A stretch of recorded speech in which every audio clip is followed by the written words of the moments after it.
With this, we come to our next panel, Building for Sustainability, Ambition to Reality. Please welcome Parag Shah, member of Group Executive Board, Mahindra Group. He has extensive experience in building new businesses, startups, turnarounds, joint ventures, and mergers and acquisitions. Abhiram Katta, Director, Endiya Partners, an all-stage investment firm. Saurabh Mohan Saxena, Founder Director at AHODS Technologies. Saurabh has over 27 years of automotive experience with leadership positions as CXO in top Fortune companies. He has deep interest in innovation with exceptional capabilities on projects. This session will be moderated by Anurag Jain, founder, AlphaCodes Digital. Over to you, Anurag. Good evening, everyone, and a big thank you for taking out time on this busy Friday evening to be here with all of us. It's an absolute delight to host such a distinguished and well-rounded panel with representation from the venture capital world. That's Abhiram, a big conglomerate and one of the leading enterprises in the country, Parag from the Mahindra Group, and a very enterprising founder who's doing some amazing things in the area of sustainability, that's Saurabh. So let me set the context for our discussion today. The ambition, the awareness, and momentum on building for sustainability is gathering steam. Sustainability has become increasingly critical for organizations to remain relevant and competitive in today's world. In fact, 90% of executives believe sustainability is super important for them. However, moving from ambition to the reality of a sustainable future for all will require continuous proportionate investments, consumer demand, supporting regulatory frameworks, innovative products and solutions, and most importantly, talent development. We are desperately going to need the next generation of engineers, innovators, creators, people and companies working individually and collectively to identify and solve for the most meaningful problems, and then for them to be effectively be able to scale it. The recent signs show that there's an intentionality for building world-class products and services and technologies for a sustainable future in India and globally, of course, and also to build an ecosystem for 1 million ecopreneurs, if you will, and for creating 1 million green jobs, right? So it becomes increasingly super exciting for the investor community, for the markets, for governments, for companies, to find ways to foster the responsible development, as well as the application of cutting-edge technologies and products, increasingly for sustainability. You know, a common thought that we all speak and hear, and anyone who wants to be involved in or wants to be inside or outside of sustainability, they always say, I'm doing this for my kids, right? I want them to have clean water, wear clothes that are non-toxic, and have a planet to live in. But the question is it for our kids, or maybe even more urgently for ourselves? So in today's discussion, let's hear from a distinguished panel on the recent traction that they're seeing in the domain of sustainability, the opportunities and the challenges that exist for building for sustainability, and what will it take for it to become a reality. With that said, I'm going to start with an open question and a common question for all my panelists. And that's basis, from where you sit, what is the traction that you've seen in the last 12 to 18 months? And I say that period because we all know what's happened in the last 2 years. So what traction are you seeing in the domain of sustainability? And as a function of that, what are the emerging trends or technologies that you are most excited about? Maybe Abhiram, let's start with you. Hi, Anurag, and good evening, everyone. I think, Anurag, in the last 12 to 18 months, we've seen quite a bit of action in general in the Indian startup ecosystem. Again, I would come from that because that's where we are more focused on. So I think we've been seeing quite an increase in the number of startups which are focusing on various aspects of sustainability. So while electric mobility, renewable energy are areas where definitely things have been moving on for quite some time now. So we are also seeing quite a few coming up on the built environment or the green buildings side of it. We are seeing on the food and agriculture side in terms of how to get better outputs with cleaner inputs. And I think there is also some amount of action we are seeing on the efficiency side, where while not all of them would market it as a sustainability related startup, So they may not actually pitch their ideas saying this is only for a green environment. But we are definitely seeing lots of new ideas, innovations happening in this direction. And in fact, I think if I have to look at the broader numbers, even globally, I think the funding numbers have gone up over 3x to 4x from what they were pre-COVID stages, right? So that way, what we see anecdotally from the kind of deals which we are seeing in the market to what research reports say in terms of the funding amounts, we are definitely seeing a secular trend. But I think the base is so small. So when you look at the growth percentages, they could definitely be in triple digits, but I think it's a good start. Yeah, no, that makes a lot of sense. I mean, while the numbers are exponential and it's a good start, they're still probably, as the baseline is still probably a little smaller than what we would all love to see. No, thanks, Abhiram. Parag, what are you seeing from where you sit? So thanks, Anurag, and good evening, everyone. I think, Anurag, you started with this, that at least at the corporate level, we are finding that sustainability or ESG at a macro level is actually forefront of all discussions. Whether you look at investors, boardroom discussions, customers, of course, employees, vendors, all your partners, everyone wants to know that what is the priority as far as sustainability goes in your business. And, interestingly, till a few months ago, even maybe a couple of years, there was a point called a sustainability premium, which businesses would get. I would say now that's become a hygiene, and people are talking about the fact that if you're not sustainable enough, do you even have the right to be existed? I think it's a very interesting shift that I'm seeing as far as the overall need and the discussion around sustainability goes. The second point is to your question on where is the trend. What I'm seeing are two interesting converging trends, right? And I think Abhiram referred to it a bit. At one point, I've seen that there were different sectors within sustainability at play, right? There was renewables. There is, of course, the whole electric mobility, EV as we call it. There is storage. There is a whole piece on energy efficiency. A lot of the SaaS work that's happening there. There is recycling. What I'm finding is that there's a convergence of all these coming together in business models, right? And I think large corporates are taking notice of that, which is where you see also big announcements on how everyone wants to offer an end-to-end solution. So, EV is the easy one. As you can see, imagine an electric vehicle coming together on charging stations run by renewable platforms using storage and a battery management system, right? Which manages the whole thing, the whole system. Agri, like Abhiram mentioned, is very big. And I would agree with him that it falls under the sustainability category. In fact, while I was waiting in the back room, I joined a few minutes earlier and there was an agri startup presentation. So it's right up there in the sustainability discussion. The other big convergence I'm seeing is, and this I think is actually even more important, is the congruence of, I would say, large businesses and startups, and to some extent, even academia coming together. I think one of the reasons why Silicon Valley, and many times you all look west and say, why is it so successful, is only because that entire ecosystem worked together. It's not because, they had more capital or they were brighter people, right? It means most of our talent is actually, goes out there, right? And we have a brain power that goes there. But actually, it's that whole ecosystem which was coming together. And that's what I'm very excited about. I think in India, I see that even, the whole, I was telling somebody yesterday that right from, students in the academia itself are setting up nice accelerators and incubation opportunities. Then comes the startup. Then there are all the angel funds, the VC funds, and then the mature, and then corporates, and them all working together. I think, the next decade is going to see a lot of exciting stuff coming from India, which is world leading, right? It's no longer going to be following, but we are going to be world leaders when it comes on the sustainability opportunity.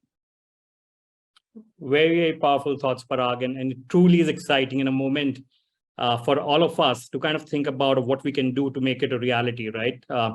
You mentioned the convergence of coming together of different business models, and they're in different parts of the value stream, or they're doing different things, whether it's renewables, whether it's energy efficiency, food and agriculture. And the second point around the congruence businesses, academia, and startups, right? It's a very, very powerful model. And you know, you mentioned the US has succeeded at that, and there's nothing to really stop us. So with that, maybe Saurabh, you're a startup founder. You know, you're on the, if I may say, the other part of the spectrum. What are you seeing in terms of traction? And what are you most excited about?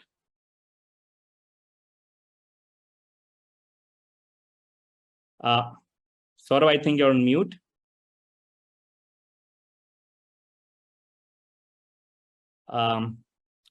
Okay, I think what we'll do is maybe we'll give him a few moments later on, and we can move forward with the next topic for us to discuss, right?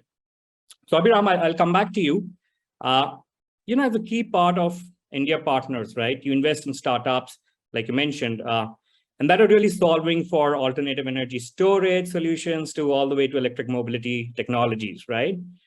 Now, given your first-hand view in helping businesses build sustainable products and services, especially startups, right? Tell us, what have you seen that works well, right? What are the success stories? And still, what are some of the challenges that these startups are facing to achieve scale and success for sustainability-focused businesses, right? I mean, they have to scale, they have to be profitable, they have to eventually, you know, get more and more productive and innovative, if you will. But what is it that's working well, and what are the challenges for them? Sure, Anurag. So what we have seen, right?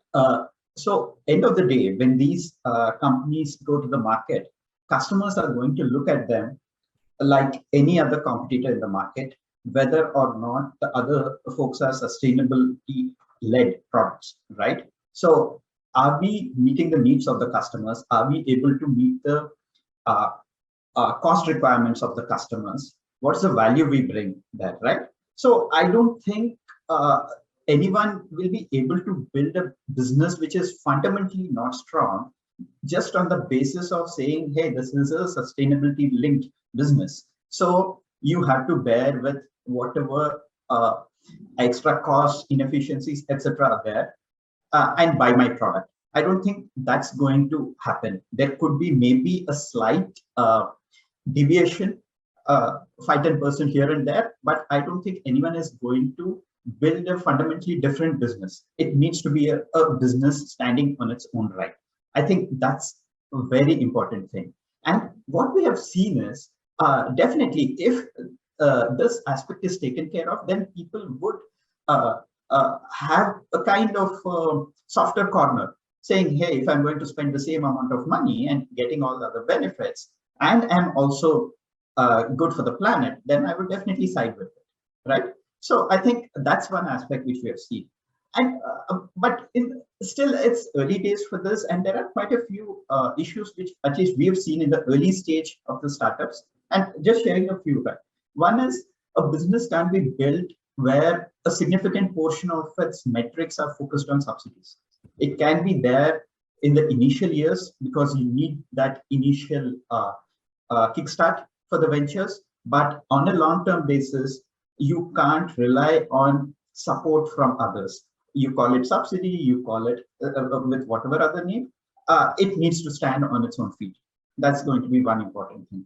Second is, I think, this whole ecosystem approach, which Parag also mentioned and you were also talking about, this is going to be very important. And one key reason is, unlike a purely digital venture, lots of ventures on the sustainability side have a significant hardware component. And when it comes to that, it's not going to be overnight scaling based on digital marketing, just as an example, right? So you need a lot more capabilities, you need a lot more ecosystem partners, you need a lot more manufacturing progress, connects to the market, a lot more capital. And if you want to build it on your own, it's going to take a lot of time, relatively. So I think given the existential urgency that we have with regard to meeting the net zero timelines, I think we need to have that collaboration early on. So in fintech, we have seen fintechs coming up, and now we are seeing a lot more partnerships with the banks and NBFCs, other incumbents, right? So there was a time when only startups built it, after a point, they started partnering. Whereas on the sustainability side, maybe there is a need to actually start building up as an ecosystem, collaborating, partnering, investing, etc., from an earlier stage. And last is even simple financing stuff are yet to be sorted out for sustainability businesses, because lenders would need collateral in most cases. Where are startups going to get that from? How is someone going to assess the salvage value of an electric vehicle? So how are they going to price it? And how many people are willing to lend, and what quantum for EV financing, just as an example. So I think financing is also something which needs to be taken care of. But broadly, these are the things which we have noticed in our experience. Absolutely valid points, and the whole ecosystem approach that you and Parag spoke about, and I'll come back to that in a minute. But businesses can't be built without the support of others. That's absolutely vital. And what we call the minor things, if you will, financing, that's supremely important, right? At the end of the day, whether it's the financing, whether it's the unit economics, whether it's the business model, it all has to make sense, right? With the charter still being sustainability, but it still has to make sense as a business. Otherwise, they don't really have a long-term story to themselves. So let's shift our focus a little bit, and we'll obviously go deeper into the ecosystem. But when we think about a holistic ambition, about becoming carbon neutral as a planet, as a nation, as a society, as an organization, right? Achieving the ESG goals by 2030, becoming a world-class center of excellence for sustainability-based products and services, and everything that really across from sustainable production to consumption that we can solve for, right? How does this become a reality? So Parag, let me ask you this. You're a member of the group executive board at one of the shining enterprises of this country, the Mahindra Group, and you really have a strong charter on sustainability. Given that you're in the thick of the action, if you can share with us some light on how the Mahindra Group is going around this important topic of sustainability, what has happened, and what really is really exciting for the group itself, I think that would be really, really interesting for the audience to hear. Sure. So I think sustainability and climate change for the Mahindra Group go back a long way. I'm sure a lot of you follow our group chairman, Mr. Anand Mahindra, and Anand's been a vociferous supporter of climate change long before it became the buzzword. So I think, that helps a lot when the promoter himself is very committed to this initiative. But what has also happened is that we've now sort of tried to put a formal structure around it. So sometime about a year and a half ago, Anish, who's our managing director, along with Anand, had actually put out at the group level, and this is public, what he called is 10 ESG commitments. And there are several of them, anyone in the audience can Google them, but I thought it was interesting that you stick your neck out, right? Everything from carbon neutrality, and for an automotive player to say we'll go carbon neutral is a big thing, where automotive is one of our large core sectors. Renewable, we've spoken about 50% renewable energy in the next couple of years. We've spoken about 100% zero waste to landfill, water positive. We've spoken about planting 5 million trees. So there are a lot of these, I would say, corporate level sustainability initiatives which we have kicked off. In fact, these days, Anish has sort of now moved the needle and said from carbon neutral to planet positive. And in a sense, you go that one step ahead too, right? That what are you doing? And then we have these interesting buckets on how we are greening our businesses, how we are decarbonizing, and what is it we are doing to rejuvenate. And you all will hear more about it going forward, in the coming months and things. But I would say that outside of these corporate and group level initiatives, right, if you look across our entire portfolio in the group, each existing business, even the large ones, are focused on this play. Means again, very easy, right, for me to connect auto to EV. Everyone knows we've recently made some big announcements on the electric vehicle side. Our entire automotive sector is betting in a big way for the future of EV, just like other auto majors are. If you look at the other large businesses, whether it is life spaces, Abhiram spoke about green buildings. They are talking about, green buildings, net zero buildings. Club Mahindra, Holidays is all about sustainable experiences. If you look at Mahindra Logistics is talking about an entire fleet and people mobility on Tech Mahindra, which of course NASSCOM works very closely with, is a leader in its commitment on the sustainability side. So if you think about it, the core businesses are doing it. But in addition to this, we have a very interesting list of, like there is a term called native digital or digital native. I would almost say sustainable native businesses. I mean, they started off with the purpose of being sustainable. And one of our biggest success stories there is a business called Sustain, which started off as a solar company, solar EPC at DEFCO, and today has grown to be one of India's leading developers. In fact, we just announced a joint venture with an international pension fund to grow that portfolio.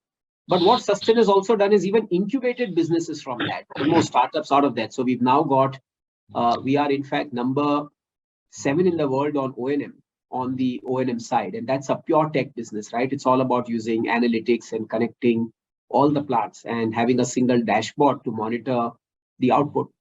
We've got a CNI business. Separately in the group, we also have a recycling business, auto recycling business. It's a portfolio that I'm closely associated with. So we are India's first corporate recycler with across 22 locations. These are like what I call our core. We've got a waste to energy business. So these are digital, native, sustainable native businesses. So lots of things happening. Like I started, I think sustainability is there right on the forefront of all our discussions. I love the term sustainable native. There you go, folks. You heard it the first time on this panel. Thanks for sharing, Parag. But I think it's hugely inspiring in terms of what Mahindra is doing and as part of the core businesses. And I think there's so much that can be learned from that. It's just one example of what business houses are kind of doing. I see Saurabh is back. Saurabh, are you all good? Okay. Yeah. Can you hear me? Yes, we can. Wonderful. Okay, good. So Saurabh, maybe let me kind of put the same question that, I was discussing with Parag and Abhiram. You've been in the driving seat as an entrepreneur and founder of a startup that's working on solutions for a clean environment and emission reduction. We would love to hear, what's worked well for you and your startup.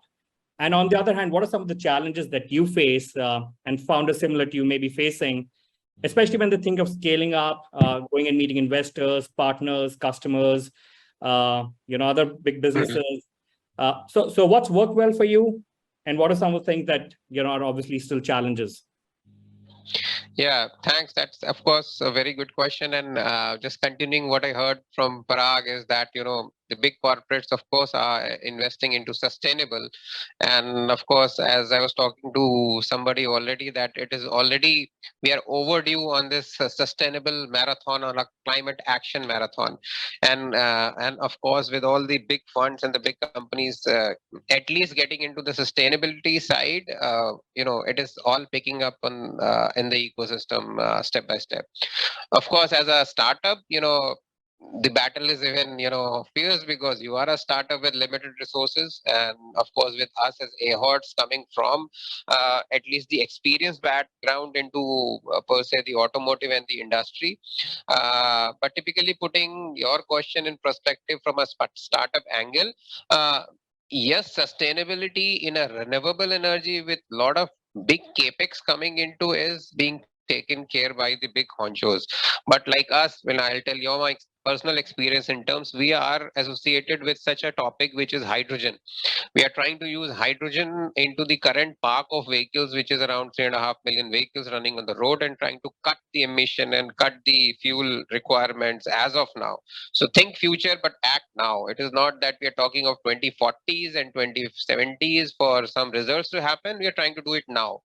We are agile as a startup. That's the strength, but the weakness is, the standard, stuff off in terms of capex, the funds, the team setup. So, of course, the government support is coming in. Companies like as good as Mahindra's, and people are investing into it. The challenge is, of course, the right academia and industry partnership, where you have to do a lot of kind of improvement work, at least on the hardware standpoint.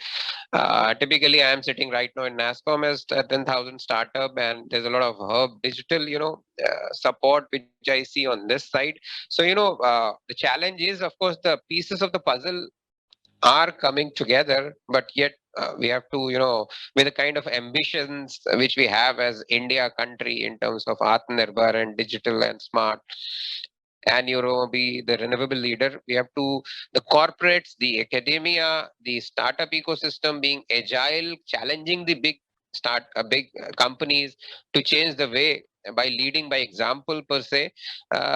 These kind of things have to happen. Yes, support is there. I won't say there's no support. We have got a good ecosystem, but the challenges are right. Just monetizing all that, connecting the dots together.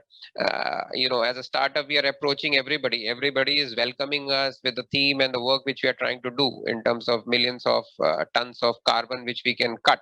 And we also have the digital data to prove it to anybody in the world, as a country or as anybody, as any corporation or any city per se.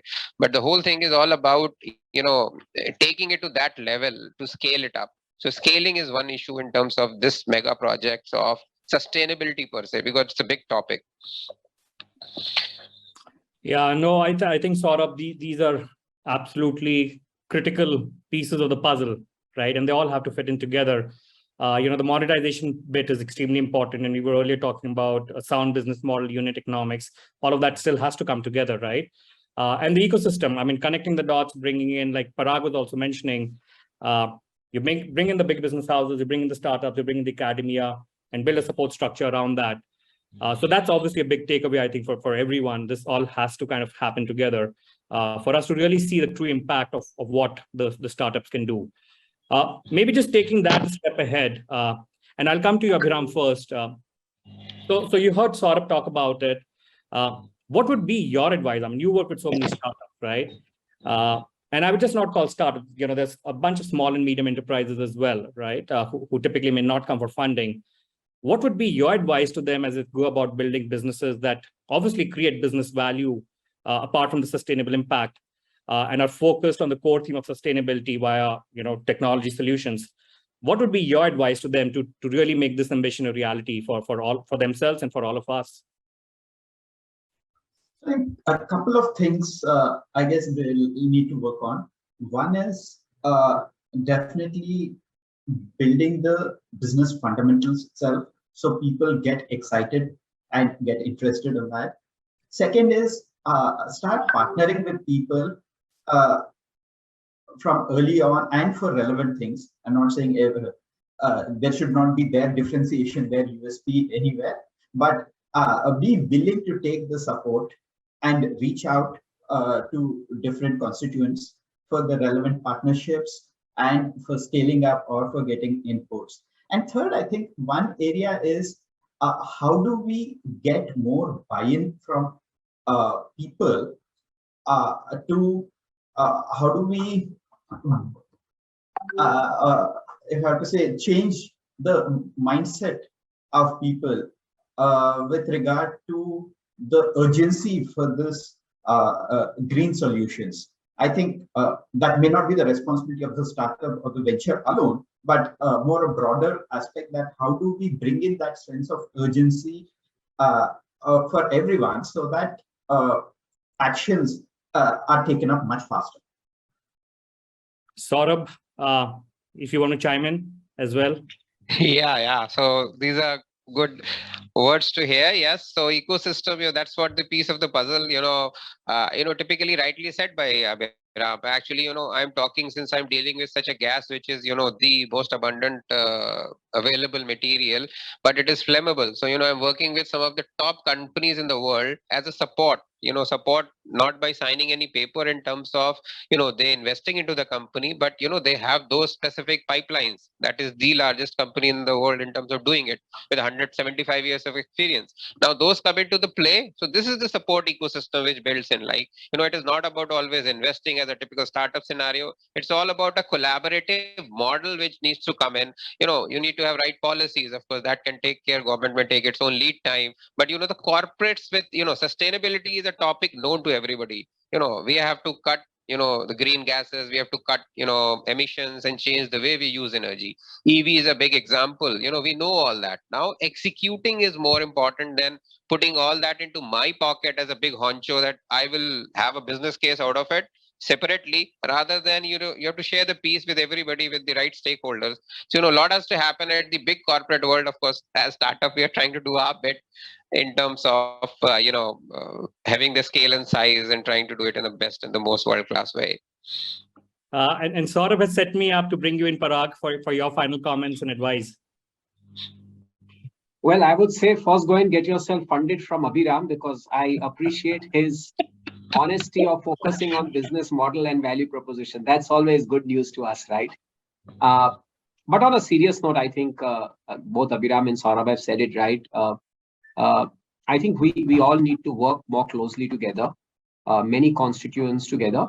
And I also would tell the startups that don't hesitate to think big, because honestly, each of these players have a position of their own. It's not like corporates can do everything. I always agree that the ability for a startup to move with agility, the ability for them to take quick, hard bets, for them to learn, for them to fail fast is a lot better than corporates, right? Because we have a lot more when it comes to our responsibility in terms of how we approach it. And therefore, I think they should be doing the cutting edge stuff. They should be focusing on solving these problems, which are otherwise, going to take time, if it by the time they come to us, and then partner like both Abhiram and Saurabh said, with all the different players to create, larger successful models. And I think this has happened across different industries now. Sustainability is today's discussion, but if you see, I think this is happening across different sectors and different industries. So yeah, I think the future is great for these startups. Just to add on, Parag, ESG is the term which combines together all of the pieces, and that's how coming in this. I think if you want to elaborate on that. I actually covered it, Saurabh, when I started, when you had not logged in. So I'll. But yes, thank you for reminding. Maybe Anurag can use it to close. But I had started with ESG as our commitment. So absolutely. So thank you, gentlemen. That really brings me to the end of what has been a very insightful discussion, at least for me, and I'm sure for a lot of the audience. I always like to conclude by kind of at least calling out the takeaways for myself. So if I'm going to do that, probably 5 takeaways. One, we heard it, right, from Abhiram and from Parag, that there are a lot of exciting areas that they're excited about, which ranges from food and agriculture, energy efficiency, renewable power, EV, recycling. So these are really the exciting opportunities that are playing out and will play out more so in the future. Second one is customers, vendors, partners, boardroom discussions, investors. They are all asking what is the sustainability charter, and like Parag said, it's hygiene now. It's not premium. It's hygiene. So there is a lot of accountability, and everyone is looking out and asking these questions to big businesses and enterprises. The third one is the convergence of coming together of different problems that are being solved and how they kind of connect to each other, right? Connecting of the dots. So there's the electric cars, if you will, and then how do you kind of ensure that there's a grid that's there to support them, the charging and everything. And then if you think about sustainable production all the way to consumption and recycling. So end-to-end solutions will have a big role to play. And anyone who kind of builds those platforms step by step, if you will fundamentally come in and create a lot of value, both in terms of business and sustainability. The fourth one, and I think we heard this repeatedly, was the congruence of large businesses, startups, academia, government policies, frameworks, etc. For all of that to come together and really build a ecosystem that itself is sustainable, right? To really achieve significant scale and to really solve for some of the challenges that our panelists have spoken about. And the last one is, if you are a startup, getting your unit economics right, having a sound model, solving the simple financial stuff, as Abhiram calls it, is truly important, right? Because you may start with a very solid product and a great value proposition, but at the end of the day, if you're a business, you're out there to create business value for yourself and for others, and also to leave behind an impact. So folks, those were my key takeaways. I'm sure you've got yours. The future is great. These are exciting times. So thanks again for the panel for coming together and sharing their thoughts. The 2030 ESG goals, right? They underscore humanity's commitment to the things that matter to all of us, and for us to continuously challenge ourselves to think bigger and to be better in every which way, right? The ESG roadmap of 2030 sets out clear targets to achieve our sustainable development ambitions. India as a nation has its own carbon neutral goal. We have, as a product nation, our own ambitions, and NASSCOM is playing a significant part in trying to help build the ecosystem.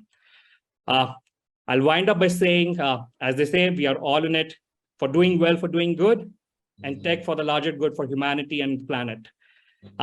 Thank you, gentlemen, again. Thank you, audience.